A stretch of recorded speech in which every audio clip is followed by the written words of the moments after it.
Hey there, Mike Riskus here, head coach of the Riskus Boxing Club. I've decided to create an instructional video for my website and for all the guests who come to visit. What I will be teaching today are 5 different stances. First stance will be the extended jab stance. The second one will be the power jab stance. The third one will be the right power stance.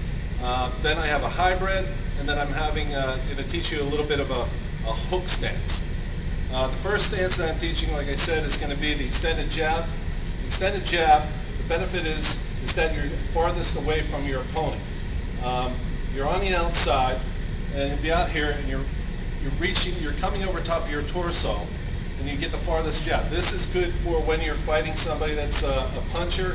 You need to stay away if he's stronger than you. You're staying on the outside, and you're just coming in and staying out and throwing the jab.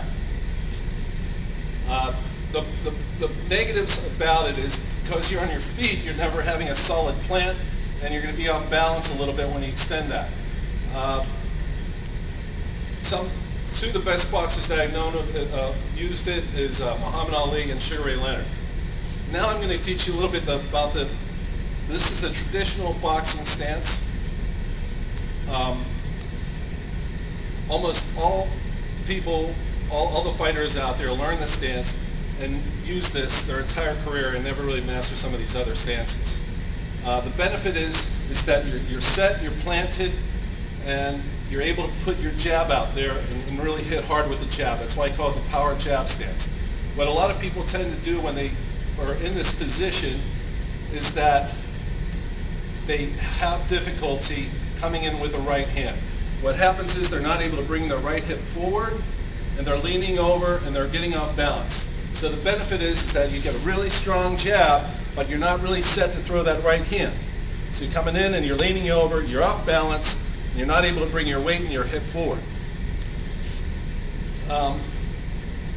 So that's about that. Now the third stance is the power punching stance, and it's a little bit different than the power jab stance. You bring your right leg a little bit over to the right, and the negative about it is that your body and your midsection is open. Positive benefit is that it's easier to weave, and that you can bring that right hip forward to bring all that weight in, and you can move the body forward. You're going to be a little bit more balanced in this stance, and that's a big plus. No one ever really teaches it and puts it, doesn't, you know, it's always been taught that you don't,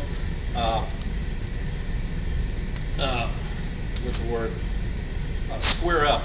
And that's true, your body's exposed a little bit more. Like I said, it's easier to move, you're more in balance, and you can really bring that weight in. You can bring the weight in, the hip in, and you got that right hand, and you're in balance, so then you can bring your left hook across. So it's good for that. That's why I call it the power punching stance. Third one I'm going to teach you is like a hybrid of the two. Make sure you see my feet. Is that you got your body turned, so you're not, you have your foot that's in front faced away from the guy, and then the back foot is on the toes.